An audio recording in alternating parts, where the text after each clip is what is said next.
আল্লাহ রাব্বুল আলামিন বলেন, এই কোরআনটা কেন নাজিল হলো, উদ্দেশ্যটা কি?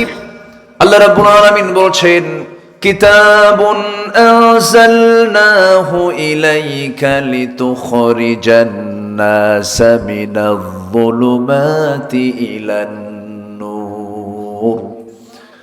অন্ধকারে নিমজ্জিত জাতিকে আলোর পথ দেখানোর জন্য আমি আল্লাহ রাব্বুল আলামিন রাসূল আমি আপনাকে এই কিতাবটা দিয়েছি। আমার নবীর জন্ম যেই সমাজে ছিল, যেই সময়ে ছিল, খুব করুণ সামাজিক অবস্থা ছিল, অসভ্যতার বর্বরতার চূড়ান্ত শিখরে পৌঁছে যাওয়া যে জাতি, সেই আরবের জাহেলিয়াতের সমাজ আমার রাসূলের জন্ম ছিল, যে সমাজে একটা সন্তান তার মাকে বিয়ে করত। নাউজুবিল্লাহ বলবেন না। বাবা তালাক দিয়ে দিয়েছে, বইমাত্রীয় মাকে, সৎ মাকে বিয়ে করে আনতো পরের দিন। এত বড় অসভ্য সমাজ ছিল সেই সমাজের মানুষগুলো।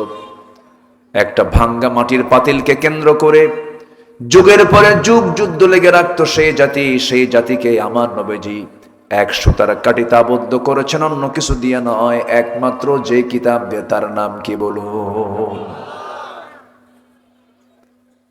এত অসভ্য ছিল যে মাইট ইজ রাইট, জোর যার মূল্যক তার। কোন নৈতিকতা ছিল না, কোন সামাজিকতা ছিল না। পানির চাইতে মদের পরিমাণ বেশি ছিল, বিয়ের চাইতে জেনার পরিমাণটা বেশি ছিল। যারা হজ করতে গেছেন, ওমরা করতে গেছেন, এই গ্রামের লিভানা গ্রুপের খায়ের ভাইয়ের বাড়ি মনে হয় না? আমার বন্ধুগণ, ওমরায় যারা গেছেন, হজে যারা গিয়েছেন, ওই কাবার চত্বরে দাঁড়ায়া ওই জাহিলি যুগের লোকেরা উলঙ্গ হয়ে বাবার সামনে ছেলে তোয়াফ করত, ছেলের সামনে বাবা উলঙ্গ হয়ে তোয়াফ করত। এতটুকু লজ্জাহীন জাতি ছিল ওই জাতি। সেই জাতি পৃথিবীর সভ্য জাতিতে রূপ নিল। সেই সমাজ থেকে বের হয়ে আসলেন আবু বকরের মতো মানুষ, ওমরের মতো মানুষ, আলীর মতো মানুষ, ওসমানের মতো মানুষ। কোন জাদুমন্ত্র দিয়ে নয়, একমাত্র কি দিয়া? বলুন, জোরে বলুন, কি দিয়া? কোরআন দিয়া। নবীর সামনে এক সাহাবী কান্দে। রাসূল বলছেন, সাহাবী কান্দো কেন? নতুন ইসলাম কবুল করেছেন। রাসূল বলছেন, সাহাবী তুমি কান্দো কেন? মনে হয় ভুল করেছো, ইসলাম গ্রহণ করে। না হুজুর, আমি তো কপাল আমার খুলেছে, আমি দিন গ্রহণ করতে পেরেছি, হেদায়েত পেয়েছি, রাসূল চিনেছি, আল্লাহকে চিনেছি। চোখে পানি আনো কেন, কি হয়েছে? সাহাবী বলছেন, ইয়া রাসূলুল্লাহ, আপনি বলে দিয়েছেন দিন গ্রহণ করার কারণে সমস্ত গুনাহগুলো মাফ হয়ে গেছে, কিন্তু আমার মন বলে দুনিয়ার সকল গুনাহ যদি মাফ হয়, একটা গুনাহ বুঝি আমার মাফ হয় না। কি গুনাহ করেছো বলো? যারা হাজিরা হজ করতে গেছেন, কাবার চত্বর থেকে একটু দূরে একটা জায়গা এখনো প্রাচীর দেওয়া আছে। ওই জায়গায় আজ থেকে ১৫০০ বছর আগে ওই জাহেলি যুগের মানুষগুলো করত কি? মেয়ে সন্তান জন্ম নিত, তাদেরকে জীবন্ত পুঁতে হত্যা করত। মেয়ে সন্তানটাই ছিল তাদের কপাল খারাপের কারণ। মেয়ে নারী সমাজের কোনো মূল্যায়ন ছিল না, অপয়া মনে করত, অপমানজনক মনে করত। ওই সাহাবী বলছেন, ইয়া রাসূলুল্লাহ, জাহালাতের কারণে আমি আমার নিজ হাতে আমার কন্যা সন্তানকে হত্যা করেছি। এই কথাটা কোনোদিন বারবার মনে হয় নাই। যেদিন আমি দিন গ্রহণ করেছি, সেই দিন থেকে না আজ পর্যন্ত রাতের বেলা যখন ঘুমাতে যাই, পিছন থেকে মনে হয় যেন সেই মৃত সন্তান আমাকে ডাক দিচ্ছে।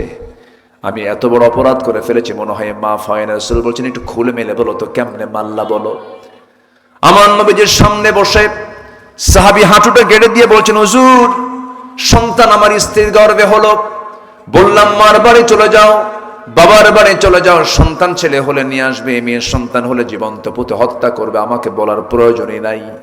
বউটার ভিতরে মায়া দেওয়া হলো, সন্তানটা মেয়ে হওয়ার পর আমাকে বললো সন্তানটা মৃত হয়েছে। এই মৃত সন্তান আমি জানি, কিন্তু সন্তানটা জীবিত ছিল। আমার চোখের আড়ালে সন্তানটা ধীরে ধীরে বড় করে ওই সন্তানটার বয়স যখন 6 বছর হয়ে গেছে, হুজুর, আমার চোখের সামনে একদিন ধরা পড়ে গেল। ধরা পড়ার সঙ্গে সঙ্গে আমার মতো হাত, আমার মতো পা, আমার মতো চোখ, আমার মতো কপাল, ওকে ধরে নিয়ে আমি স্ত্রীর সামনে হাজির করে বললাম, স্ত্রী, সত্যি করে বলো তো সন্তানটা কার? স্ত্রী বলছে, আপনার সন্তানের তথ্য আমি কেমন করে গোপন করব? আমাদের ঔরস থেকে আসা সন্তান, আমি আপনাকে বলি না, এই জন্য আপনি তাকে মেরে ফেলবেন। হুজুর দিলের মধ্যে মায়া হলো না, দয়া হলো না। ফুটফুটে মেয়েটা আমার, অভিনয় শুরু করে দিলাম। মেয়েটাকে কোলের মধ্যে নিলাম, ঘরে নিয়ে চলে আসলাম। মেয়েটাকে বললাম, মা তোমাকে নারীর বাড়ি নিয়ে যাব। সন্তানটা দারুণ খুশি হুজুর, বউটাও বিশ্বাস করে নিয়েছে। পরের দিন সকালবেলা বুক ভরা সানিয়া সন্তান আমার সঙ্গে রওনা দিয়েছে। নারীর বাড়ির দিকে রওনা না দিয়া জঙ্গলের দিকে রওনা করলাম। জঙ্গলটা পার হই, মেয়েটার মুখটা ছোট হয়ে যায়।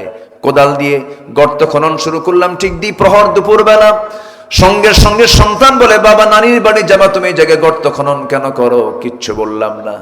গর্ত খনন যখন শেষ হয়ে গেছে, মেয়েটাকে বললাম, মা দেখো তো গর্ত খনন কেমন হয়েছে। সূক্ষ্ম অভিনয় করে মেয়েটা মুস্কাশি দিয়ে গর্তের কাছে চলে গেল। হুজুর ওই মেয়েটা আমি যখন গর্ত খনন করি, আমার মুখে আমার দাড়িতে মাটিগুলো এসে লাগে, আর ছোট্ট ছোট্ট নখ দিয়ে খিলাল করে করে আমার সেই মাটিগুলো সরাইয়া দেয়। এবং আমার ঘাম যখন শরীর থেকে ঝরছিল, গামছা দিয়া সেই ঘামগুলো বারবার মুছে দেয়, আর বলে, বাবা নারীর বাড়ি না যায় তুমি এখানে গর্ত খনন কেন করো? কিচ্ছু বললাম না। গর্ত খননটা শেষ হয়ে গেল। মেয়েটাকে বললাম, মা দেখো তো গর্ত খনন কেমন হয়েছে। মেয়েটা মুচকি হাসি দিয়া সরল মনে বিশ্বাস করে গর্তের কাছে গিয়ে উকি মেরে যখন দেখতে নিয়েছে, পিছনে চলে আসলাম। চক্ষু বন্ধ করে পিছন থেকে সজোরে একটা আঘাত করলাম, ধাক্কা দিলাম। এক ধাক্কায় গর্তের মধ্যে পড়ে গেল। উপর হয়ে পড়ে চট করে চিত হয়ে বলছে, বাবা বুঝতে পেরেছি, মামা আমার মার মুখ থেকে বহুদিন শুনেছি আমি মেয়ের সন্তান হয়ে জন্ম নিয়েছি, এই জন্য তুমি আজকে আমাকে মারার জন্য এখানে নিয়ে আসছো। বাবা তোমার কাছে প্রাণ ভিক্ষা চাচ্ছি, একটা বারের মতো। জীবনে চেহারা তোমার সামনে কোনোদিন দেখাবো না, একটা বারের জন্য আমারে প্রাণ ভিক্ষা দিয়ে দাও। এত অননায় বিরণয় হুজুর, দিল নরম হলো না। হাতের মধ্যে বড় ওজনের পাথর নিলাম, কলিজা বরাবর মেরে দিলাম, ফিঙ্কি দিয়ে রক্ত বের হয়ে গেল। আমার চোখের সামনে মেয়েটা নির্জীব হলো। ধীরে ধীরে রক্ত শূন্যতায় পড়ে মাটি চাপা দিয়া, পাথর চাপা দিয়া জনমের মতো শেষ করে দিলাম। আমার নবজি কথাগুলো শুনলেন, নবজি চক্ষু অশ্রুপূর্ণ হয়ে গেল। আমার নবজি শেষ পর্যন্ত বলছেন, সাহাবীরে দাহিয়া কলবিরে, মানুষ যত পাষাণ হয় এটা আমার জানা ছিল না, তবে দিন গ্রহণ করার কারণে তোমার এই গুনাহ তোমার জীবন থেকে আল্লাহ পাক সাফ করে দিয়েছেন। জোরে করেন সুবহানাল্লাহ। সেই মানুষগুলো সোনার মানুষের রূপ নিলেন। সেই বর্বর যুগের মানুষগুলো আবু বকর হয়ে গেলেন, ওমর হয়ে গেলেন, আলী হয়ে গেলেন, ওসমান হয়ে গেলেন, খালিদ বিন ওয়ালিদ হয়ে গেলেন। অথচ ওই যুগেই তাদের জন্ম ছিল। কেন ভালো হলেন? ভালো হওয়ার জাদু নয়, ভালো হওয়ার কোনো মন্ত্র নয়, একমাত্র কারণ হলো কি বলেন? কোরআন। এই কোরআন শুধু তেলাওয়াতের জন্য আসে নাই। এই কোরআন দিয়ে ব্যক্তি সংস্কার, সমাজ সংস্কার, রাজনৈতিক সংস্কার, রাষ্ট্র সংস্কার, সব সংস্কার যদি হতো, আজকে সমস্ত জান্নাতের টুকরা হয়ে যেত। কিন্তু কোরআনকে আমরা শুধু ধর্মীয় কিতাব মনে করি। নট, এটা শুধু নট, এটা শুধু রিলিজিয়ান নয়, ধর্মীয় কিতাব এটা নয়। এটা হচ্ছে এমন একটি কিতাবের নাম যা দিয়ে মানব জীবনের সকল সমস্যার সমাধান নিশ্চিত করা অসম্ভব না সম্ভব? অসম্ভব না সম্ভব? সম্ভব। যারা বলবেন যে প্রেজেন্ট ওয়ার্ল্ডে কোরআন দিয়ে সবকিছু চালানো সম্ভব নয়, তার আল্লাহর প্রতি আস্থার বড় অভাব আছে। আসতে কবেন না, জোরে বলুন ঠিক কিনা? আমার আল্লাহর কিতাব ১৫০০ বছর আগে নাজিল হলেও এই কিতাবের কোনো অসারতা, অপূর্ণতা, অসমর্থতা, অযোগ্যতা কেউ প্রমাণ করতে পেরেছে? কেউ কি পারবে? কারো দ্বারা কি সম্ভব? সম্ভব নয়। সেই কালাম আল্লাহ পাক আমাকে আপনাকে দিয়েছেন, এটাকে আমরা সুন্দর করে শিখবো আগে। জোরে বলি ইনশাআল্লাহ। নামাজের হুকুম আগে নয়, রোজার হুকুম আগে নয়, আগে হলো পড়ো। আগে কি বলেন? পড়ো। আল্লাহ পাক রাসূলকে আগে অর্ডার দিয়েছেন পড়ো আগে। না জানলে, না পড়লে তো আমি অন্ধের মতো চলবো। আমার ঈমান ছিনতাই করে নিয়ে শয়তান চলে যাবে। শয়তান মূর্খকে অ্যাটাক করতে পারে, শয়তান অযোগ্যকে অ্যাটাক করতে পারে, শয়তান অশিক্ষিতকে অ্যাটাক করতে পারে, শয়তান মূর্খকে বারবার ধরতে পারে, কিন্তু জ্ঞানী মানুষকে শয়তান কখনো হারাতে পারে না। ঠিক কিনা বলেন? এই জন্য আমাদের কোনো পাস দরকার নেই যে মাস্টার্স পাস করতে হবে, কামিল পাস করতে হবে, দাওরে হাদিস করতে হবে না। জান্নাত পাওয়ার জন্য কিসের জ্ঞান লাগবে? আসতে বলবেন না, কিসের জ্ঞান লাগবে বলেন? এটার জ্ঞান সবার জন্য জানা সুন্নত, নফল না ফরজ? বলেন বলেন বলেন বলেন বলেন বলেন। সবার জন্য জানা কি বলেন? ফরজ। অযোগ্য ব্যক্তি জান্নাত পাবে না। যারা জান্নাত পাবে তারা সবাই যোগ্য হবে। তারা সবাই কি হবে? যোগ্য হবে। অযোগ্য, অথর্ব এমন জাতীয় লোকের জন্য জান্নাত নেই। জান্নাত হলো ফার্স্ট ক্লাস বান্দার জন্য। জোরে বলেন সুবহানাল্লাহ। সর্বনিম্ন একটা জান্নাত পাওয়া যাবে 10টা পৃথিবীর মতো একটা জান্নাত। সুবহানাল্লাহ বলা যাবে না ভাই? তো এটা আপনি ওই সারাদিন সারা সপ্তাহ নামাজ না পড়া, শুক্রবারে মসমসা লুঙ্গি পইরা আর খদ্দরের পাঞ্জাবি পইরা আর মাথায় একখান সাদা টুপি লাগাইয়া মোস্ট একটা 2.5 ইঞ্চি মোটা হাইব্রিড জাতের মোস্ট একটু পাকা পোকা কইরা মসজিদে গিয়ে প্রথম কাতারে নামাজ পড়া, ওই 7 দিনে একদিন নামাজ পড়বেন আর ভাববেন আমি জান্নাত পেয়ে গেছে। না, জান্নাত পেতে হলে একদিন নয়, 7 দিন 24 ঘন্টা ইবাদত করতে হবে। কার? আসতে বলবেন না কার? আল্লাহ আমাকে বেশি ভালোবাসেন না আমি আল্লাহকে বেশি ভালোবাসি? বলেন বলেন বলেন বলেন। সারা রাত ধরে মদ খায়, সারা রাত ধরে অন্যের বউ নিয়ে শুয়ে থাকে, এরপর আল্লাহ তার নাকের ডগায় গিয়ে অক্সিজেন সরবরাহ করেন। বাবা বান্দা তোকে অক্সিজেন দিচ্ছি, সময় আছে, তওবা কর, ফিরায়, আমি তাও তোকে মাফ করে দেব। জোরে কোন সুবহানাল্লাহ। তাহলে আমাকে বেশি ভালোবাসেন কে? আসতে কবেন না কে বেশি ভালোবাসেন? আল্লাহ বেশি ভালোবাসেন। এখন প্রশ্ন হলো আমি আল্লাহকে কি পরিমাণ ভালোবাসলাম? আল্লাহ বলছেন আমি 8 ধরনের মানুষকে ভালোবাসি। কয় ধরনের? কোরআন বলছে 8 ধরনের মানুষকে আমি ভালোবাসি। কে বলছেন এটা? আল্লাহ বলছেন। আমি কি একটা বলেছি? আমি একটা একটা করে বলবো। আমাকে সময় দিচ্ছেন তো নাকি? ইনশাআল্লাহ। এই মাহফিল কমিটি আমার সঙ্গে যোগাযোগ করেছেন মাত্র মাসখানেক আগে হবে।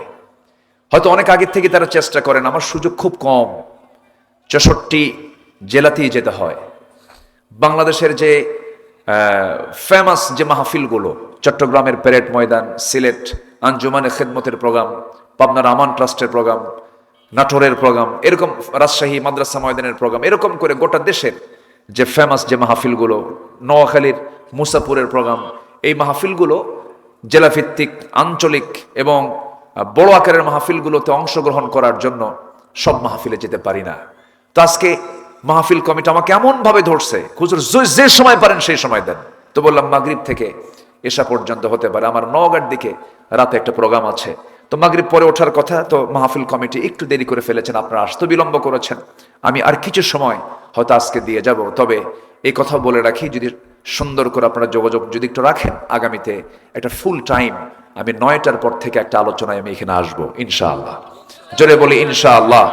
তো আমি খুবই খুশি যে আপনার সান্ধ্যকালীন সময়ে এত দ্রুত এত মানুষ আপনারা হাজির হয়েছেন, এটা আমার রবের মেহেরবানি। বলি আলহামদুলিল্লাহ। জোরে বলি আলহামদুলিল্লাহ। আমি যখন আড়িয়া বাজার থেকে যখন আসতেছিলাম, রাস্তা ফুরায় না, এটা মনে হয় শেষ না নাকি? আর একটু আছে, একদম শেষ প্রান্ত মনে হচ্ছিল আমার কাছে, একদম লাস্ট, রাস্তা ফুরাচ্ছিল না। কিন্তু এসে দেখি না, মাহফিলটা দেখে আমি খুব প্রশান্তি পাচ্ছি। বলি আলহামদুলিল্লাহ। জোরে বলি আলহামদুলিল্লাহ। আমার খাদিমুল ইসলাম ভাই নাকি? আলহামদুলিল্লাহ। আল্লাহর ওনার নামটাই তো সুন্দর বানিয়ে দিয়েছেন। খেদমত যিনি করেন তাকে খাদেম বলা হয়। যেরকম সৌদি আরবের মক্কা এবং মদিনার যারা খেদমত করে, সৌদি আরবের যারা রাজা, তাদেরকে বলা হয় খাদিমুল হারামাইন শরীফাইন, মানে 2 হারামের যারা খাদেম তাদেরকে খাদেম বলা হয়। তো ভাইজানের নাম আমি আগে শুনেছি, অত্যন্ত তুখর ছাত্রনেতা ছিলেন। আলহামদুলিল্লাহ, আল্লাহ তুমি তার সকল খেদমতকে কবুল করো। জোরে বলি আল্লাহুম্মা আমিন।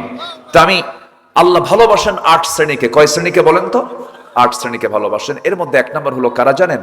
আল্লাহ বলছেন যারা আমার কাছে চোখের পানি ফেলে তওবা করে আমার দিকে ফিরে আসে, আমি তাকে খুব ভালোবাসি। জোরে কোন সুবহানাল্লাহ। ভাই দিন শেষে কিন্তু বন্ধুটা কেউ না, আমার একমাত্র মিলন, একমাত্র সংযোগ, কানেকশনটা কার সাথে? আসতে বলবেন না কার সাথে? কার সাথে?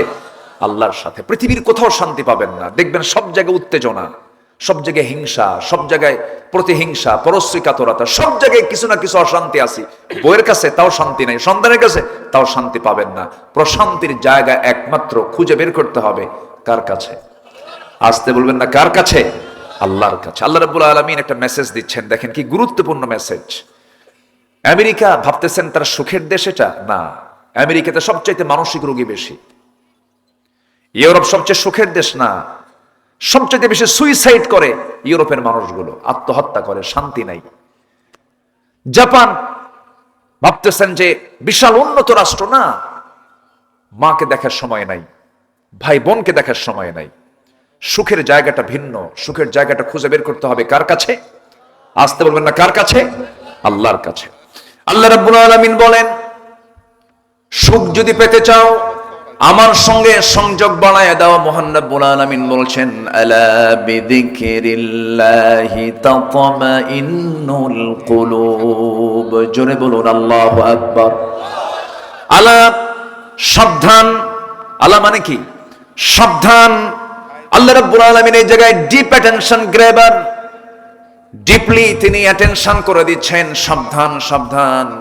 তোমরা যদি কোনো প্রশান্তি পেতে চাও, হৃদয়ের যদি আনন্দ পেতে চাও, হৃদয়ের মধ্যে যদি প্রশান্তি নিয়ে যদি বেঁচে থাকতে চাও, হৃদয়ের প্রশান্তি একটা জায়গায়, সেটা হলো একমাত্র, কেবলমাত্র, শুধুমাত্র কার জিকির।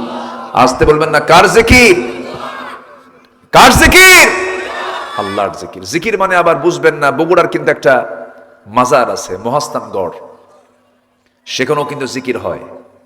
বৈশাখের শেষ বৃহস্পতিবারে সেখানে জিকিরে যায় কিছু জাকেরান, খাজা, দিল কর তাজা, ইসমে জালাল, গাজার কুলকি খাওয়া হালাল। যেরকম নাউজুবিল্লাহ। এটার নাম জিকির নয়। জিকিরটা কি? আল্লাহ রাব্বুল আলামিন জিকিরের ব্যাখ্যা যেটা দিতে যাচ্ছেন সেটা হলো যে আল্লাহ রাব্বুল আলামিন বলেন, وَمَنْ أَعْرَضَ عَنْ ذِكْرِي فَإِنَّ لَهُ مَعِيشَةً ضَنْكًا وَنَحْشُرُهُ يَوْمَ الْقِيَامَةِ أَعْمَى قَالَ رَبِّ لِمَ حَشَرْتَنِي أَعْمَى وَقَدْ كُنْتُ بَصِيرًا। জোরে বলুন আল্লাহু আকবার। জিকির মানে হলো নামাজ, জিকির মানে হলো কোরআন তেলাওয়াত করা, জিকির মানে হলো আল্লাহর নিয়ম কানুনকে স্মরণ করে সেই নিয়ম কানুনকে মেনে চলা। ব্যবসার মধ্যে জিকির আছে না নাই? আসতে বলবেন না, আছে না নাই? চাকরিতে জিকির আছে না নাই? বিড়ি খাওয়াতেও জিকির আছে নাই? বিড়ি খাওয়াতে জিকির নাই? মাহফিলে এসে প্রশ্ন করে, হুজুর বিড়ি খাওয়া কি জায়েজ আছে? উনি জায়েজের চেষ্টায় আছে। বিড়ি খাওয়া জায়েজ কি না জায়েজ এটা আমি ভালো বলবো না ডাক্তার ভালো বলবে? ডাক্তার যদি বলে এটা খেলে ক্যান্সার হয়, এটা খেলে পরে লাংস নষ্ট হয়ে যায়, তাহলে কি বলেন পৃথিবীর কোন শরিয়া, পৃথিবীর কোন আলেম ওলামা এটা কি জায়েজ বলতে পারে? না। আমরা কোন নেশার দিকে যাব না। জোরে বলি ইনশাআল্লাহ। প্রশান্তির জায়গা হলো জিকির। কার জিকির? আল্লাহর জিকির। কেন করবেন এটা? আল্লাহ পাক তাকে বেইজ্জত করবেন, কারণ অনেক আলেমের বেইজ্জতের জন্য সে অনেক বড় দায়ী। সে ঠিক কিনা? আল্লামা সাঈদীর মতো মানুষকে দীর্ঘ 14 বছর 2010 থেকে 2023 পর্যন্ত যে অমানবিক নির্যাতনগুলো চালানো হয়েছে, সর্বশেষ দিল্লির প্রেসক্রিপশনে হসপিটালে ট্রান্সফার করে বিষ প্রয়োগ করে তাকে শহীদ করে দেওয়া হয়েছে। এই অপশক্তিগুলো এই স্বাধীনতার পর থেকে নিয়ে আজ পর্যন্ত অপশক্তিগুলো এই অপচক্রান্ত চালিয়ে যাচ্ছে। এটার শিকার হয়েছেন দেশের প্রয়াত রাষ্ট্রপতি যারা ক্ষমতায় ছিলেন, তারা সবাই। শহীদ জিয়াউর রহমান থেকে শেখ মুজিবুর রহমান সাহেব থেকে শুরু করে যে রাষ্ট্রীয় যে কিলিংগুলো হয়েছে, আমরা শত্রুকে এখনো চিনতে পারিনি। আধিপত্যবাদের বিরুদ্ধে আমাদের লড়াই চালিয়ে যেতে হবে। শরীফ ওসমান হাদি জীবন দিয়েছে, কলিজার টুকরা, 32 বছর বয়সী ফুটন্ত গোলাপ, এক ধূমকেতু, মুকুটহীন এক সম্রাটের নাম, হৃদয় রাজ্যের রাজা শরীফ ওসমান হাদি। সে বলে গেল, আমাকে মেরেও ফেলতে পারে মানুষ, আমার বিচারটা যেন জাতি পায়। আমার বিচার যদি না পায় আপনারাও বিচার পাবেন না। সে আমাদেরকে চিনিয়ে গেছে শত্রু কারা, শত্রু চিন্তা হবে। আমরা দাদাদের দাদাগিরির আমরা এই দেশে মানব না। কোন আধিপত্যবাদ আমরা কায়েম হতে দেব না, দেব না, দেব না। প্রজন্ম, তরুণ প্রজন্ম, তোমরা এইভাবেই টিকে থাকো, নিজের বুক উঁচু করে সামনের দিকে এগিয়ে যাও। উন্নত চরিত্রের সমন্বয়ে গড়ে তোলো এক ইস্পাত কঠিন এক প্রাচীর গড়ে তোলো। কোন অপশক্তি এই সবুজ ভূখণ্ডে কোনো মাথা চাড়া দিয়ে টিকতে পারবে না, পারবে না, পারবে না। জোরে বলে ইনশাআল্লাহ। কারণ এই জাতি রক্ত দিতে জানে, ঠিক কিনা বলেন? এই জাতির মধ্যে সাহসিকতা আছে না নাই? আসতে বলেন, সাহস আছে না নাই? আমাদের অস্ত্র হলো আমাদের ঈমান, আমাদের অস্ত্র হচ্ছে আমাদের সাহস। আমরা পিছে যাই না, আমরা পিছনের দিকে ফিরে তাকাই না, আমরা বুক দিতে জানি, পিঠ দেখাতে জানি না। আল্লাহ বুঝার তৌফিক দান করুন। জোরে বলি আমিন।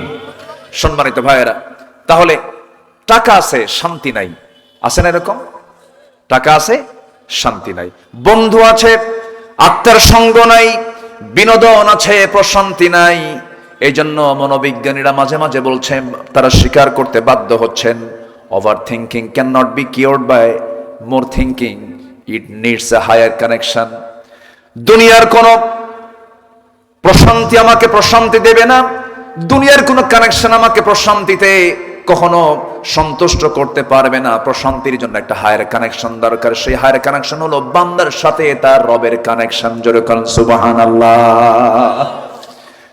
আপনি যত কাজ করবেন পৃথিবীতে, কিন্তু আল্লাহকে সামনে রেখে যখন আপনার মা মারা গেল, আপনার বাবা মারা গেল, আপনার বোন মারা গেল, আপনি অসুস্থ হয়ে আছেন, যত প্রকার সমস্যাগুলো আছে, নীরবে নিবৃতে আপনি ওযু বানায়া নামাজে দাঁড়াবেন, সেজদায় পড়ে যদি 10টা মিনিট যদি চোখের পানি ফেলে কাঁদতে পারেন, এর চাইতে বড় তৃপ্তির জায়গা দুনিয়াতে আর দ্বিতীয়টা নাই।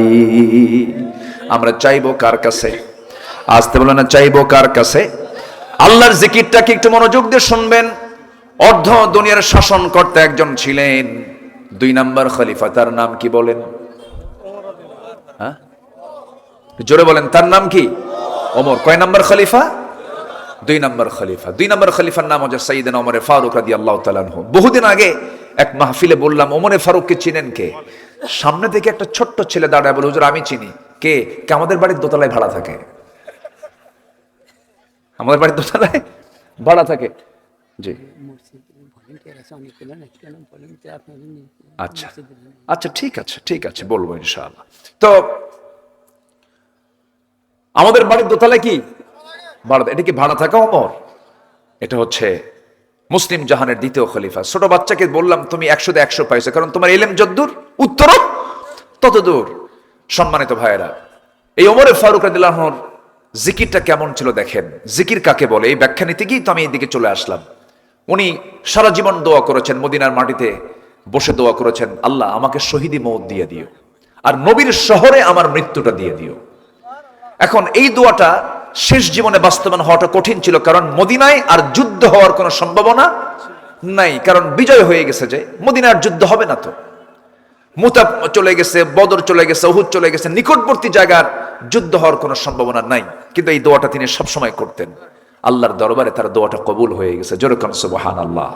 ফজর নামাজে দাঁড়িয়েছেন। কি নামাজ? ফজর নামাজ। ফজর নামাজে দাঁড়িয়েছেন ওমর ফারুক রাদিয়াল্লাহু তাআলা আনহু। প্রথম রাকাত নামাজ পড়েছেন, দ্বিতীয় রাকাতে রুকুতে যাওয়ার সঙ্গে সঙ্গেই পিছন দিক থেকে এক আততায়ী আবু লুলু মাজুসি এসে তার পেটের ডান সাইডে বিষাক্ত চাকু তার পেটে ঢুকায় দিল। চাকু ঢুকায় দেওয়ার সঙ্গে সঙ্গে হলো কি, উনি ততটা ঝিমিয়ে যান নাই, ততটা হত মনে করেন নাই, কিন্তু চাকুটা বের করে আবার করলে কুপর্যপরি নামাজের মধ্যেই সামনের দিকে এসে তল পেটে পরপর 2টা চাকু যখন মেরে দিয়েছে, বিষাক্ত, সেখানে পয়জন ছিল, পয়জন সহ চাকুটা যখন মেরে দিয়েছে, পেটের কিছু ভুঁড়ি সামনের দিকে বের হয়ে গেছে। ওমর ফারুক আর নিজেকে নিয়ন্ত্রণ করতে পারলেন না, সেন্সলেস হয়ে নামাজ অপরিপূর্ণ রেখেই তিনি সেন্সলেস হয়ে জমিনে পড়ে গেলেন। চতুর্দিক থেকে সবাই তাকে ধরে ফেলছে, আসামিকেও ধরে ফেলেছে, কিন্তু এতক্ষণে তার সব কাম শেষ করে দিয়েছে। সাইয়েদনা ওমর ফারুক কয়েক ঘন্টা সেন্সলেস। যখন তার সেন্সটা ফিরল, সেন্স ফেরার সঙ্গে সঙ্গে তিনি তার ছেলে আব্দুল্লাহকে সামনে পেলেন। আব্দুল্লাহকে বলছেন, আব্দুল্লাহ তুমি আমার জন্য পানি আনো তো। কাব্বা আনতেছি, তাড়াতাড়ি পানি আনতেছি।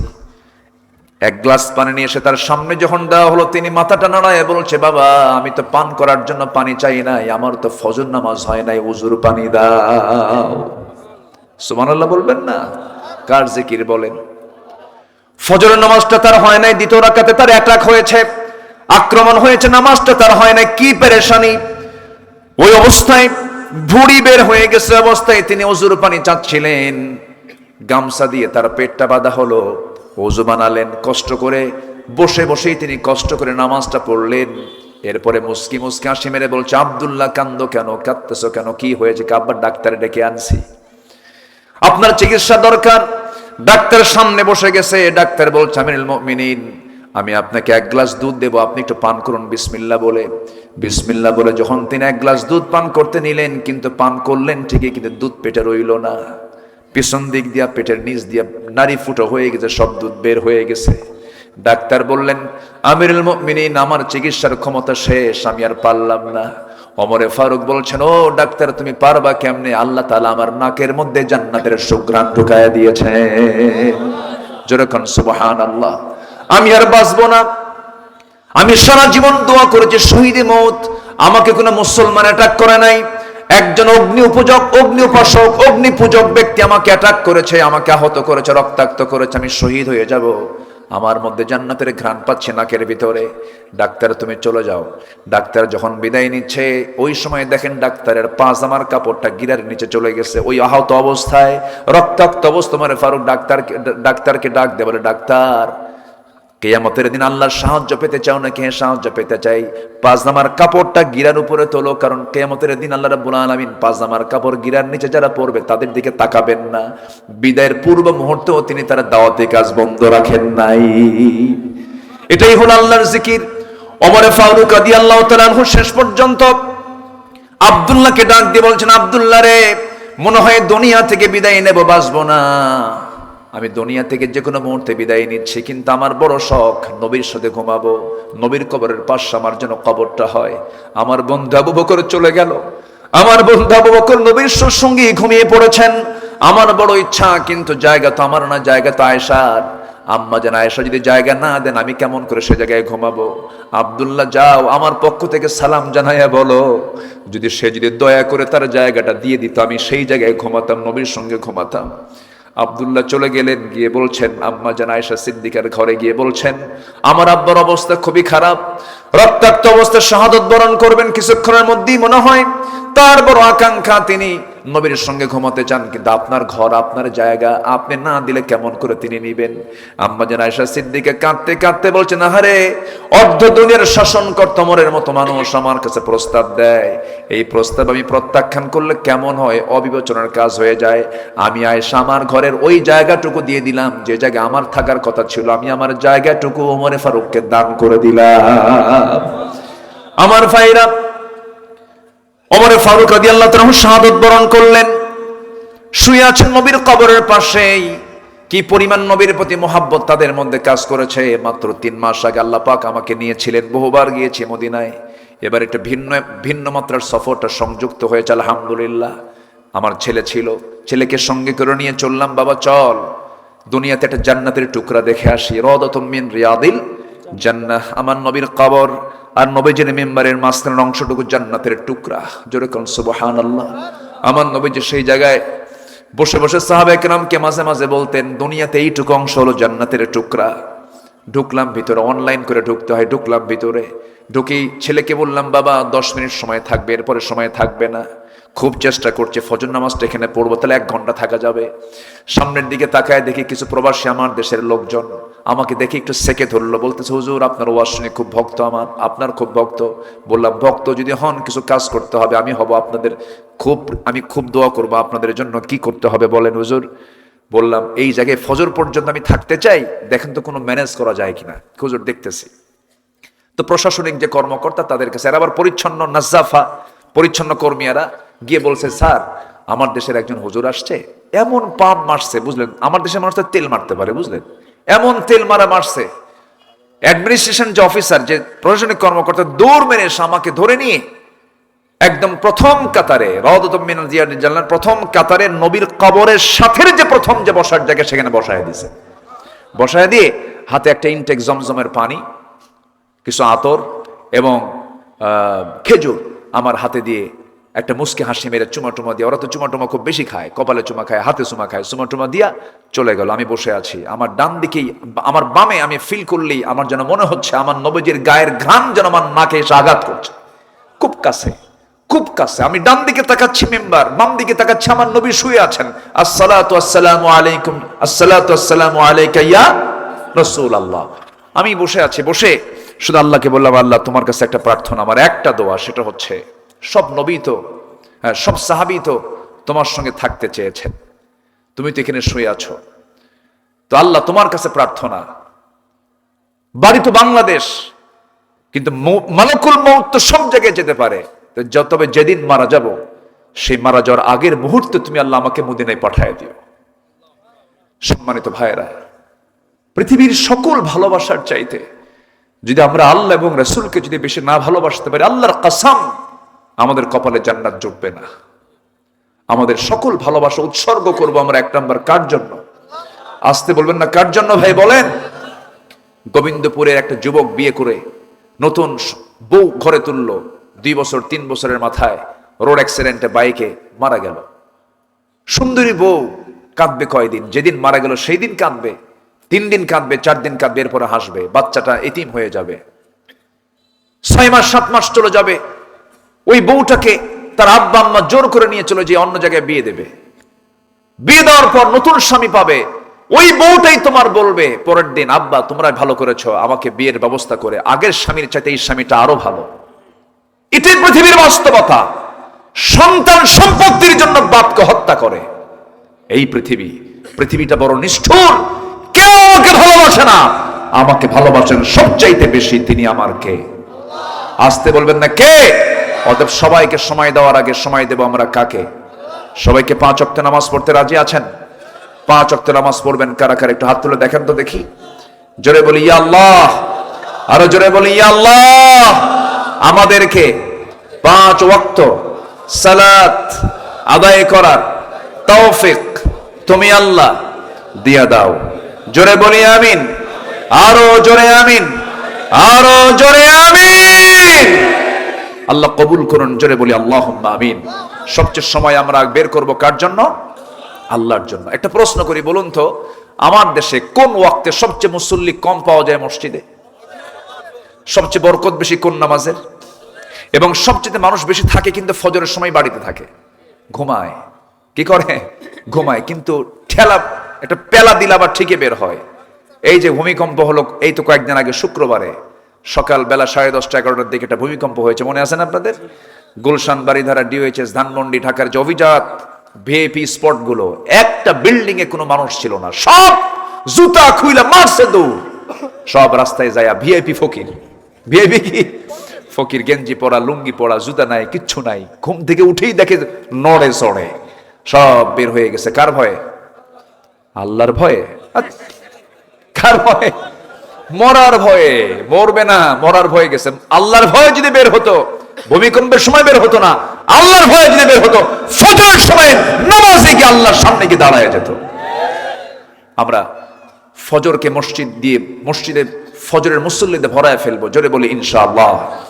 গোবিন্দপুর ইসলামপুরের এই গ্রামটা আদর্শ গ্রাম সেদিন হবে যেদিন দেখবেন জোহর, আসর, মাগরিব, এশার চাইতে ফজরের মুসল্লি যেদিন বেশি হবে, সেদিন ভাববেন যে এই গ্রামটা মাদক মুক্ত, নেশা মুক্ত, অসামাজিক মুক্ত হয়ে গেছে। আলহামদুলিল্লাহ বলেন। নামাজই পারে মানুষকে ভালো করতে। গ্রামটাকে আমরা সাজাবো নামাজ দিয়ে, জোরে বলি ইনশাআল্লাহ। ভাইরে, সবাইকে নিয়ে নিজেকে একা ভালো থাকা যায়? সবাইকে নিয়ে আমরা ভালো হব, জোরে বলি ইনশাআল্লাহ, আর জোরে বলি ইনশাআল্লাহ। আমার বন্ধুগণ, আল্লাহ তাআলা 8 শ্রেণীকে ভালোবাসেন। নাম্বার 1 হলো যারা তওবা করবে, আমি ভুল করে ফেলেছি আর ভুল করব না, জেনা করেছি আর জীবনে জেনা করব না, চুরি করেছে আর জীবনে চুরি করব না, অন্যের পুকুর জবরদখল করেছে আর জবরদখল করব না, তাকে ফেরত দিয়ে দিলাম, আল্লাহ আমারে মাফ করে দাও। মানুষকে ধাক্কা মেরেছি, মানুষকে শক্ত কথা বলেছি, মানুষকে গালিগালাজ দিয়েছি, যে মানুষকে গালিগালাজ দিয়েছি মনে থাকলে পরে তার কাছে গিয়ে বলবো, ভাই অমুক দিন তোমাকে গালি দিয়েছিলাম, তুমি আমাকে মাফ করে দাও। আল্লাহ বলবেন, তুই মাফ চেয়েছিস, আমি তোরেও মাফ করে দিলাম। জোরে কান সুবহানাল্লাহ। আমার বন্ধুগণ, তওবা করে ফিরে আসবো আমরা। তওবা করলে মাফ করে দিবেন কে? তওবা করলে মাফ করে দিবেন কে? আল্লাহ রাব্বুল আলামিন মাফ করবেন। নাম্বার 2 হলো কোন বান্দাকে ভালোবাসেন? যে সমস্ত বান্দাগুলো পবিত্রতা অর্জন করবে। অনেক লোক আছে পেশাব করে দাঁড়ায় দাঁড়ায় কুত্তার মতো, আছে না? বলেন তো, আছে কিনা বলেন? কুকুর এক ঠ্যাং খাড়া করে, ওর ঠ্যাং খাড়া করেন, ও দাঁড়ায় মারে, ঠিক না? পানি থেকে, পেশাব থেকে যে বান্দা নিজেকে পরহেজ রাখতে পারবে না, নাপাকে থেকে, আল্লাহ পাক তাকে সবচেয়ে বেশি শাস্তি দিবেন। এই জন্য আল্লাহ পাক সকল অপবিত্র থেকে আল্লাহ পাক আমাদেরকে পরিচ্ছন্ন থাকার তৌফিক দান করুন, জোরে বলি আমিন। আমার হাতে খুব বেশি সময় নেই, আর একটু সময় আমি কথা বলবো। আমাকে মাহফিল কমিটিও বলেছেন একটু আমি 8টা পয়েন্ট শুধু আক্ষরিকভাবে বলি আজকের।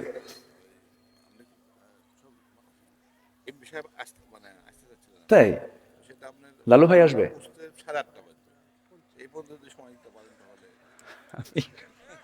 আপনি থাকবেন, মেহমানরা আছে ইনশাআল্লাহ।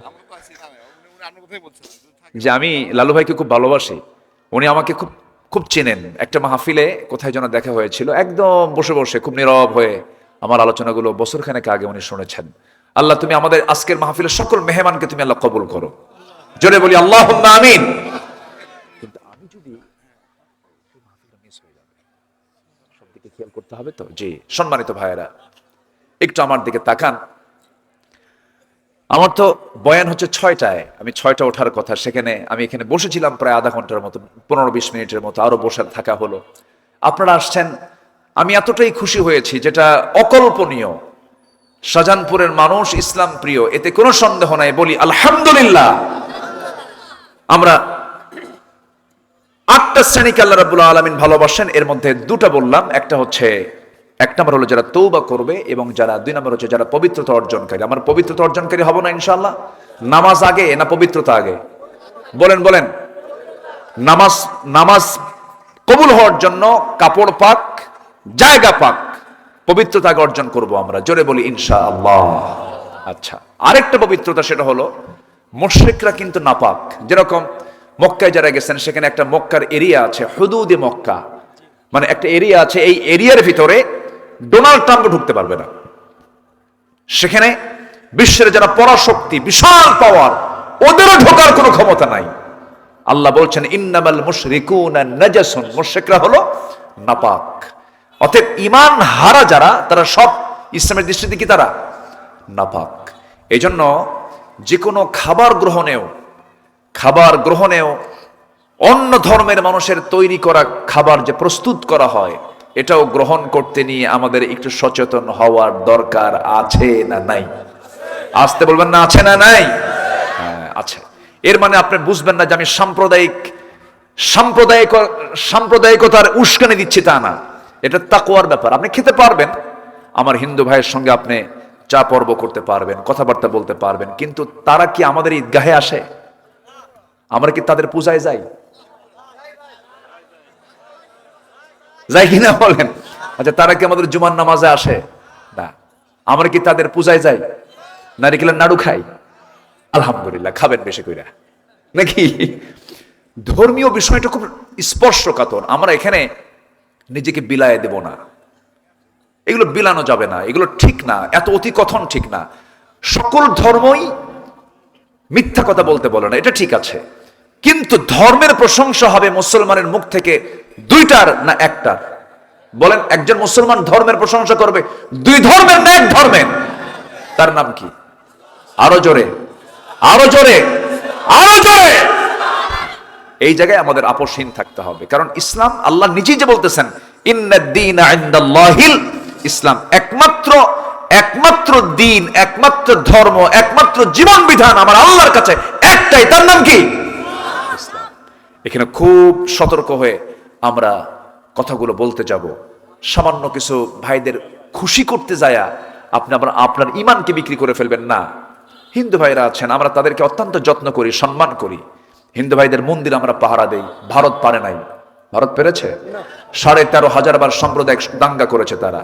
বাবরি মসজিদ ভেঙ্গে চুরমার করেছে, আজানকে নিষিদ্ধ করেছে, মসজিদগুলো ভেঙ্গে চুরমার করেছে। আর আমরা মুসলমান 1000 বছরের ঐতিহ্য, মন্দিরগুলো আমরা পাহারা দিয়ে রেখেছি, ঠিক কিনা? আমরা ভাঙতে চাই না, আমরা গড়তে চাই। আমরা কি করতে চাই? সাইয়েদনা ওমর ফারুক যখন প্যালেস্টাইন যখন বিজয় হয়ে গেল, প্যালেস্টাইন, ফিলিস্তিন তো অন্যের দখলে ছিল, প্যালেস্টাইন যখন দখল হলো, উনি ভাবলেন যে খ্রিস্টানদের চার্চের মধ্যে ঢুকে এক মুসলমানকে বলেন যায় নামাজ পড়ি, বিজয় হয়ে গেছে।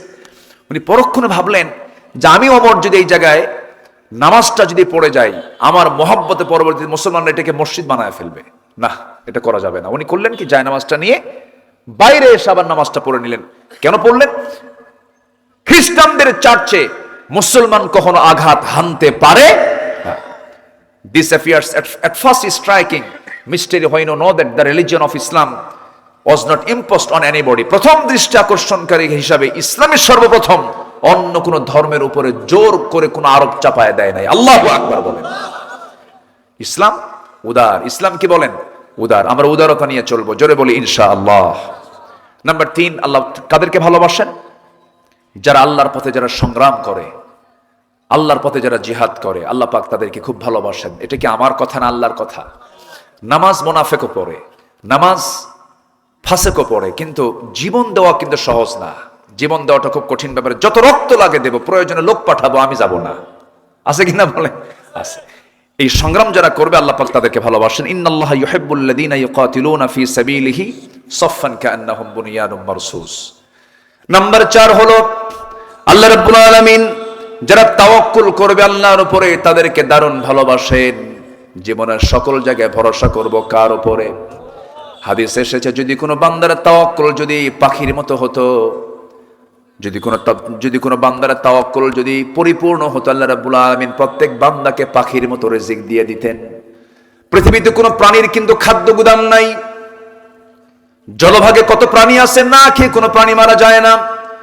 বনাঞ্চলে কত প্রাণী আছে, না খেয়ে মারা যায় না। কোনো প্রাণী না খেয়ে মারা যায় না, অথচ তাদের খাদ্য গুদাম নাই। মানুষের খাদ্য গুদাম থাকার পরেও মানুষ না খেয়ে মরে যাচ্ছে। এখনো দুনিয়াতে আছে না নাই বলেন? না খেয়ে মারা যাচ্ছে। সম্পদের, খাদ্যের অভাব না বন্টনের অভাব? বলেন, খাদ্যের অভাব না বন্টনের অভাব? বন্টনের কারণে মানুষ মারা যাচ্ছে।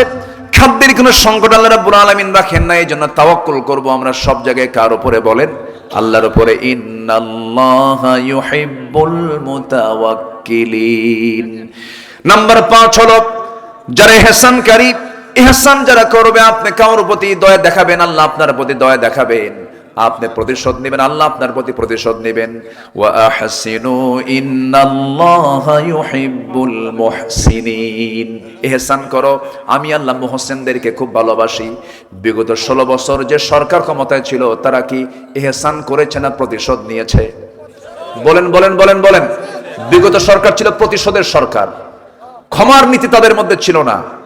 ক্ষমার নীতি তাদের মধ্যে ছিল না। এজন্য আল্লাহ পাক তাদেরকে এই প্রতিশোধ থাকার কারণে, তাদের মধ্যে জুলুম থাকার কারণে একেবারে এক দৌড়ে মামু বাড়ি দিল্লি পাঠায় দিয়েছেন। যা, ঠিক কিনা? পাঠায় দিয়েছেন। এজন্য এই ইতিহাস থেকে একটা শিক্ষা নিতে হবে, যেন আমার দ্বারা অথবা আমাদের দ্বারা অথবা আমাদের দলের দ্বারা অথবা আমাদের ব্যক্তির দ্বারা যে কোনো জুলুম যেন না হয়। জুলুম হলেই দিল্লি যেতে হবে অথবা অন্য কোথাও যেতে হবে। জুলুম করব না আমরা। জোরে বলি ইনশাআল্লাহ। আরো জোরে বলি ইনশাআল্লাহ। জি, করব ইনশাআল্লাহ। জি। নাম্বার 6 হলো আমরা ন্যায়পরায়ণ হব। আমরা কি হব বলেন তো? ন্যায়পরায়ণ হব। বিচার করব। গ্রামের মধ্যে এমন মাতব্বর আছে না, টাকা খায় বিচারটা আরেক দিকে দেয়। আজ থেকে আসে না নাই? আসে না নাই? আসে না নাই? আল্লাহ ওকে উল্টা করে জাহান্নাম দেবে। উল্টা করে কি করবে? জাহান্নাম দেবে। নাম্বার 7 হলো মুত্তাকি, যারা আল্লাহকে ভয় করে, আল্লাহ পাক তাদেরকে ভালোবাসেন। সর্বশেষ আল্লাহ পাক বলছেন যারা ধৈর্য ধরবে, ধৈর্যশীলদের জন্য আমি আল্লাহ অবশ্যই তাদের সাথে আছি এবং আমি তাদেরকে ভালোবাসি। জোরে বলেন সুবহানাল্লাহ। আল্লাহ রাব্বুল আলামিন বলেন, ওয়াকাইয়্যিম মিন নাবিয়্যিন ক্বাতালা মাআহু রিব্বিয়ুনা কাসীর فما وهنوا لما أصابهم في سبيل الله وما ضعفوا وما استكانوا والله يحب الصابرين। জোরে বলুন আল্লাহু আকবার।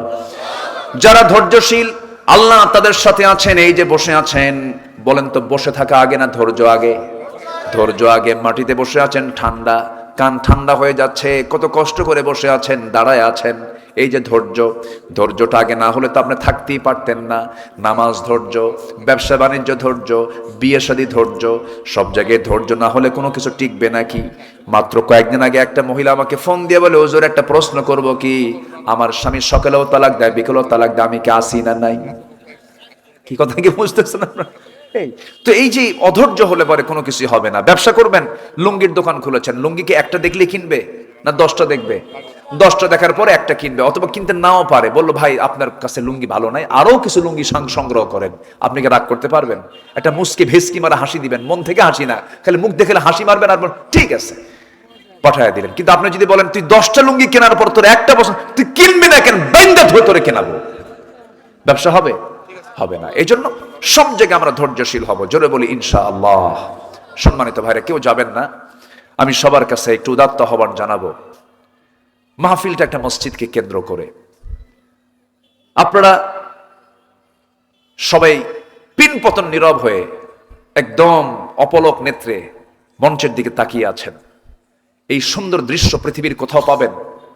কোন অনুষ্ঠানে পাবেন বলেন? পাবেন না। কিন্তু এটা একমাত্র কোরআনের মাহফিলই পাওয়া যায়। বলেন আলহামদুলিল্লাহ। এটা কোরআনের সৌন্দর্য। এটা এখানে কোনো বেয়াদবি পাবেন না, এখানে কোনো জুতা ফিকাফিকি পাবেন না, কোনো কাদা সরাসরি পাবেন না। এটা হচ্ছে মাহফিলের সৌন্দর্য। আবার নামাজে দেখেন, নামাজের মধ্যে কোনো কাদা সরাসরি আছে? নাই। কেন? এটা কোরআনের নিয়ামত। বলি আলহামদুলিল্লাহ। আমি সবাইকে শেষ পর্যন্ত আমি এইভাবে দেখতে চাই।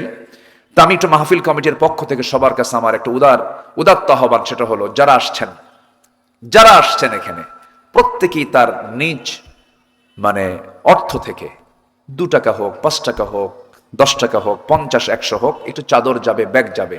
সবাইকে আমরা কম বেশি দেবো না ইনশাআল্লাহ? সবাইকে দিতে রাজি আছেন না ইনশাআল্লাহ? আর এখানে আমার খাদেম ভাইয়ের মতো, আব্দুর রহমান ভাইয়ের মতো আরো যারা আমাদের ভাইজান আছেন, অনেকেই আছেন, তারা তো দিবেন ইনশাআল্লাহ। দিল থেকে তারা দিবেন। আমি একটু জিকিরের তালে তালে যে যা পারি আমরা সবাই একটু দেওয়ার চেষ্টা করব। জিকির করি সুবহানাল্লাহ আলহামদুলিল্লাহ। মসজিদের সভাপতি আলহাজ আব্দুল সালাম 2000 টাকার 5 বস্তা। যে আমি তো কালেকশনে খুব বেস্ট না, ওই কালেকশন করার জন্য কিছু কৌশল আছে। এত সুন্দর করে কিছু কালেকশনের বক্তা আছে, এত সুন্দর করে বলে, একদম কানের ফুল নাকের দুল যা আছে সব দিয়া যায়। আমার তো সেই যোগ্যতা নাই। আমি এই ব্যাপারে আমি খুব অপারগ। তো যে যা পারবেন আমি ভাঙ্গা চোরা একটু বলতেছি, চেষ্টা করবো। জোরে বলি ইনশাআল্লাহ। লিভানা গ্রুপের চেয়ারম্যান, আমি ওনার বাসায় ছিলাম কিছুক্ষণ, উনি দিয়েছেন মাত্র 10,000। এটা হবে না। আমি লিভানা গ্রুপকে আমি একটু বয়কট করলাম, একটু বেশি দিতে হবে কি? ঠিক আছে না? আবুল খায়ের ভাই উনি বেশি দিবেন। জোরে বলি ইনশাআল্লাহ। আর জোরে বলি ইনশাআল্লাহ। আল্লাহ আমার আবুল খায়ের ভাইয়ের ব্যবসাকে আল্লাহ পাক কবুল করুন, সেবা করার তৌফিক দান করুন। আরেকজন ভাই দিয়েছেন 2000 টাকা, আল্লাহ কবুল করুন, নেক নিয়ত মঞ্জুর করে আব্বা আম্মাকে মাফ করো। জোরে বলি আল্লাহুম্মা আমিন। সবাই আমরা কম বেশি দেব, কেউ নড়বেন না। একটু ব্যাগটা দিয়ে দেন, চাদর দিয়ে দেন, চাদর আপনারা দিয়ে দিবেন, কম বেশি সবাই দেবেন। যদি কারো কাছে টাকা পয়সা না থাকে কোনো ক্লেম নাই, দেওয়ার দরকার নাই। তবে আমি গুরুত্ব দেওয়ার জন্য বলছি, যার কাছে আছে অবশ্যই দিবেন। যদি কিছু নাও থাকে, বিড়ি থাকলে বিড়িও দিবেন, দিবেন কিছু না কিছু, সবাই দিবেন ইনশাআল্লাহ। এটা সভাপতি সাহেব, সভাপতি সাহেব দিয়েছেন 10,000 টাকা, 2000 টাকার 5 বস্তা সিমেন্ট। আল্লাহ কবুল করুন, নেক নিয়ত মঞ্জুর করে আব্বা আম্মাকে মাফ করো। জোরে বলি আল্লাহুম্মা আমিন। একটু জিকির করি সুবহানাল্লাহ ওয়ালহামদুলিল্লাহ লা ইলাহা ইল্লাল্লাহ সুবহানাল্লাহ। জি, দোয়া চেয়ে ফাতিমা নামে একজন মা দান করেছেন 1000 টাকা। আরেকজন ভাই দিয়েছেন 500 টাকা। আল্লাহ কবুল করো, নেক নিয়ত মঞ্জুর করে আব্বা আম্মাকে মাফ করো। জোরে বলি আমিন। অনেক মা বোন আসছেন, আমি বিশ্বাস করি আজকের দানে পুরুষের চাইতে মায়েরা ফার্স্ট হয়ে যাবেন ইনশাআল্লাহ। সবাই দেব আমরা জিকির করে সুবহানাল্লাহ 500 টাকা এক বস্তা সিমেন্ট দান করলে তার সন্তানের জন্য অসুস্থ অ্যাক্সিডেন্ট হয়ে। জি জি, সবাই দিয়ে দেন, যে যা পারি আমরা দেব ইনশাআল্লাহ। আল্লাহ তুমি সবাইকে দিল থেকে দেওয়ার তৌফিক দাও। জোরে বলি আমিন। জিকির করে সুবহানাল্লাহ ওয়ালহামদুলিল্লাহ। মুয়াজ্জেম হোসেন মোল্লা অসুস্থ, মৃত্যু। জি, মুয়াজ্জেম হোসেন মোল্লা দিয়েছেন 2000 টাকা। আল্লাহ কবুল করুন, নেক নিয়ত মঞ্জুর করে আব্বা আম্মাকে মাফ করো। জোরে বলি আল্লাহুম্মা আমিন। জি, যারা পারবেন, মঞ্চে মেহমান আছেন, পাশে মেহমান আছেন, সবাই দেব আমরা দিল থেকে। আল্লাহ পাক তুমি সবাইকে দেওয়ার তৌফিক দাও। জোরে বলি আমিন।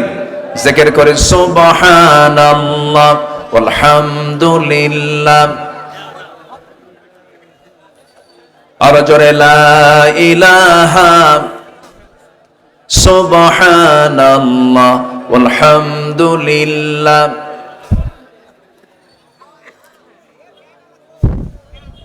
আমি তো কথা বলতে বলিনি, একটু এলোমেলো হয়ে গেল না? একটু বসেন সবাই, আমরা যে যা পারি আমরা সবাই দেব ইনশাআল্লাহ। আল্লাহ তুমি সবাইকে দিল থেকে দেওয়ার তৌফিক দাও। জোরে বলি আমিন। জিকির করেন সুবহানাল্লাহ ওয়ালহামদুলিল্লাহ। আর জোরে সুবহানাল্লাহ ওয়ালহামদুলিল্লাহ। আর জোরে সুবহানাল্লাহ আলহামদুলিল্লাহ। জিসান বাবু, জি জি জি, আল্লাহ তুমি তার দানকে কবুল করো। জোরে বলি আল্লাহুম্মা আমিন। আজকে প্রোগ্রামের মেহমান ছিলেন আমাদের প্রধান পৃষ্ঠপোষক জনাব খাদিমুল ইসলাম খাদেম ভাই, তিনি এসেছেন। আমার মনে হয় একটু উনি কথা বললে ভালো হতো। যে আমার ভাইজান কথা বলবেন, একটু মেহেরবানি করে সবাই একটু শান্ত হন, একটু মেহেরবানি করে চাদরটা ব্যাগটা যাচ্ছে সবাই দিবেন, কিন্তু আল্লাহ পাক তুমি সবার দানকে তুমি আল্লাহ কবুল করো। সভাপতির পক্ষ 10,000 টাকা। এবং আজকের মাহফিলের সম্মানিত সভাপতি মহোদয়, আমার খুব কাছের মানুষ, সাবেক নির্বাচিত চেয়ারম্যান ছিলেন মাওলানা আব্দুর রহমান সাহেব, তিনি দিয়েছেন 10,000 টাকা। জোরে বলি মারহাবা। আল্লাহ কবুল করো, নেক নিয়ত মঞ্জুর করো, আব্বা আম্মাকে মাফ করো। হোসেন 500 টাকা। তুমি আমাদের পারস্পরিক মহব্বতকে বাড়ায়া দাও, আমাদের সম্প্রীতিকে বাড়ায়া দাও, আমাদের ভিতরে সকল প্রকার হিংসা প্রতিহিংসা থেকে আমাদেরকে হেফাজত করো। জোরে বলি আল্লাহুম্মা আমিন। জি, আমরা যে যা পারি আমরা সবাই দেব ইনশাআল্লাহ। এশার নামাজ কিন্তু হয়নি, এশার সালাত হয়েছে। আমার পরে কি কোনো মেহমান আছে আর কথা বলো? আচ্ছা, তো আমি সবার কাছে একটু উদাত্ত আহ্বান জানাবো।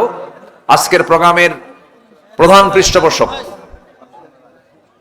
অত্যন্ত হাসি খুশি মানুষ, আপনাদের খুব কাছের মানুষ, জনাব খাদেমুল ইসলাম খাদেম ভাই, তিনি মুখতাসার একটু সালাম বিনিময় করবেন। আমার প্রতিষ্ঠা, আমি নিজে আব্দুল্লাহ আমি একটা মাসে প্রতিষ্ঠা করেছি।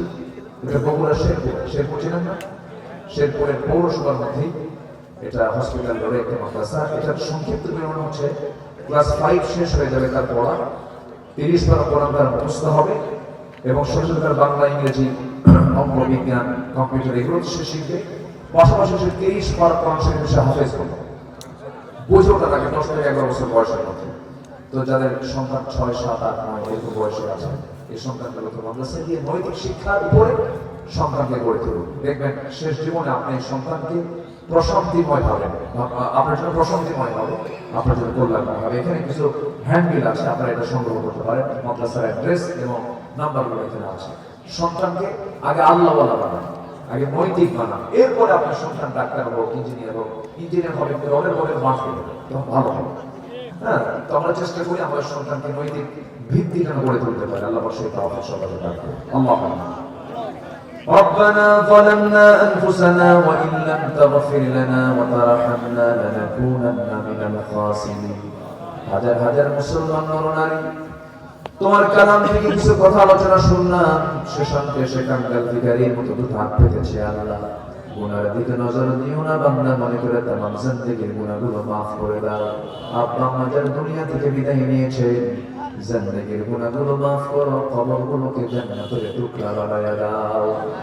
আব্বা আম্মার জন্য কি দোয়া দাও শিখিয়ে দিয়েছো, সবাই বলো রব্বিরহামহুমা কামা রাব্বায়ানি সগীরা, রব্বিরহামহুমা কামা রাব্বায়ানি সগীরা, রব্বিরহামহুমা কামা রাব্বায়ানি সগীরা। আশপাশে কত মাইয়াত শুয়ে আছেন, সব মাইয়াদের চেয়ে থাকা বলো আমার আত্মীয় স্বজন আমার জন্য কখন দোয়া করবে। কবরবাসীর সমস্ত আযাবকে মাফ করো, কবরগুলোকে জান্নাতের টুকরা বানায়া দাও। আল্লাহ তাআলা গোবিন্দপুরের সকল ঘরকে ইসলামের দুর্গ বানায়া দাও, মসজিদকে আবাদ করার তৌফিক দিয়ে দাও, হককে হক শেখার তৌফিক দিয়ে দাও, বাতিলকে বাতিল শেখার তৌফিক দিয়ে দাও। আল্লাহ তাআলা সবার জন্য দোয়া করি। দেশ নেত্রী বেগম খালেদা জিয়ার সম্প্রতি ইন্তেকাল করেছেন, কবরটাকে জান্নাতের নূর দিয়ে মুনাফার করে দাও। আলেম ভক্ত ছিলেন, আলেমদেরকে মহব্বত করেছেন, আলেমদেরকে সম্মান দিয়েছেন। আল্লাহ তুমি তাকে তেমন ভাবে সম্মানিত করো। আল্লাহ তাআলা আমার ডানে আমার বামে আমার সামনে পেছনে যারা হাত তুলেছেন, যার যার চাওয়া তুমি আল্লাহ পাওয়া করে দিও, যার যার সমস্যা তুমি না সমাধান করে দিও, রোগাক্রান্তকে রোগমুক্ত করে দিও, ঋণগ্রস্তকে ঋণমুক্ত তৌফিক দিয়ে দিও। তোমার কাছে ফরিয়াদ করি আল্লাহ, আমরা বাংলাদেশ কেমন হবে দেখতে চাই, যেখানে ন্যায় ইনসাফ কায়েম হবে, আইন সবার জন্য সমান হবে। আল্লাহ তাআলা মানুষ ভোটের অধিকার পাবে, মানুষ সবচেয়ে ইনসাফের অধিকার পাবে। সকল প্রকার হিংসা থেকে আল্লাহ তুমি আল্লাহ একটা সুন্দর কল্যাণ রাষ্ট্র করার তৌফিক জাতিকে তুমি আল্লাহ দিয়ে দাও। আল্লাহ তাআলা তোমার দরবারে দোয়া করি, যার যা প্রার্থনা তুমি আল্লাহ দয়া করে কবুল করে নাও। সামার ভাই তারা আপনার জন্য দোয়া চেয়েছে, মেহেরবানি করে তার নিয়তকে তুমি আল্লাহ কবুল আর মঞ্জুর করো। আল্লাহ তাআলা সবার নাম তোমার জানাই, যার যা চাও তুমি আল্লাহ পাওয়া করে দিও। দুনিয়া থেকে কোন দিন বিদায় নেব জানি না, তবে যেদিন মরে যাবো রে টান মেরে ঘর থেকে বের করে দেবে। জীবনের শেষ গোসল হয়ে যাবে, মরা মুখ সব দেখে দেখে চলে যাবে, কবরের সয়া দেবে, বাঁশ চাপা দেবে, মাটি চাপা দেবে, ওই যে বিদায় দিয়ে দেবে, আর কোনোদিন কেউ খোঁজ নিতে যাবে না রে। আমাকে টেনে হেঁটে কবরের সয়া দেবে, 3 দিন যাবে না, চামড়াগুলো গলে গলে পোকার পেটের খাবার হয়ে যাবে। 7 দিন পর পেটের নাড়িগুলি সব চোখ মুখ কান্না বের হওয়া শুরু হয়ে যাবে। কিংভূতকি বাজার চেহারা হয়ে যাবে রে। এই যত্নের কত গড়া দেহ, এই যত্নে গড়া দেহটা সব মাটি খেয়ে ফেলবে, পোকার নিয়ন্ত্রণে দেহটা চলে যাবে। আল্লাহ দিন শেষে কোনো বন্ধু নাই তুমি ছাড়া, সে অন্তিম সময় যখন চলে আসবে, জবারে জারি করে দিও লা ইলাহা ইল্লাল্লাহ মুহাম্মাদুর রাসূলুল্লাহ। আসসালামু আলাইকুম ওয়া রাহমাতুল্লাহ। যারা এখানে হ্যান্ডবিল আছে নিতে পারেন।